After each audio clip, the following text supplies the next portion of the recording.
Yeah, so I just wanted to talk about what it was like getting into the character Jamie.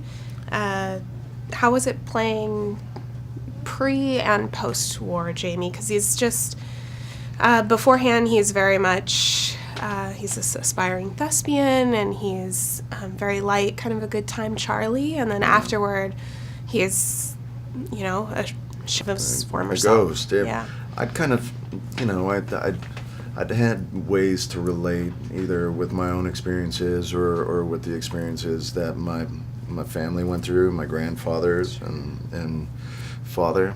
I grew up on a small farm in northern Minnesota, and it was my brother and my sister and my father.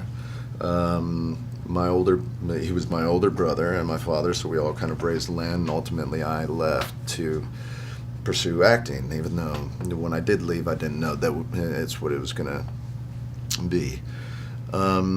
So I related to the aspirations of that, moving to Los Angeles as Jamie had this, and he wanted to become like the next Errol Flynn, and also from the stories of my grandfather post-war, of the ways that they handled themselves after. I had one grandfather that maybe enjoyed the bottle a little more than the other, and I had one that wouldn't talk about it.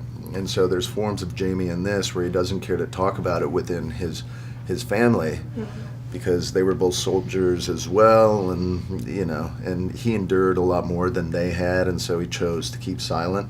And then when he was with Ronzel, a lot of these scenes, he was able to be a little more vocal and share as they did, especially with a drink in their hand. And so I was able to relate to that a lot.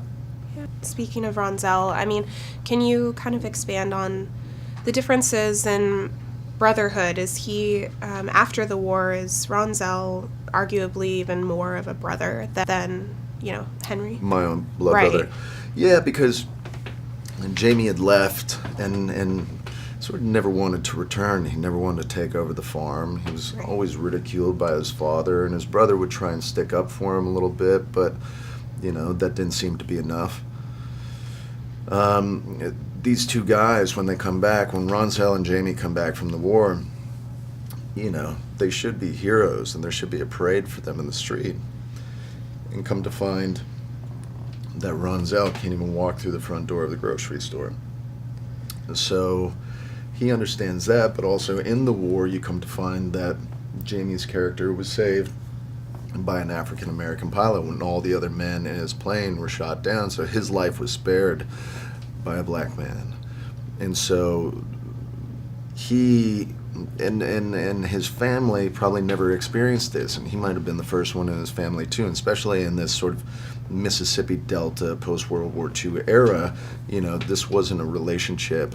This relationship was very frowned upon to them, always him having to ride in the back of the truck, and even them, sitting together and sharing these stories. And so they formed a brotherhood just out of their tragedy, their trauma, and also not knowing if where they returned to what they called home is actually even a home. So there's a lot of misplacement and a lot of desires for escapism. Went off to fight for my country to come back and find it hadn't changed a bit. I don't know what they let you do over there, but you in Mississippi now. You use the back door. Jamie saw in a different way. And when his eyes were on me, I felt like I was no longer invisible. I seen you sniffing after him. Maybe Henry is too thick to notice, but I ain't. Far away from any soul.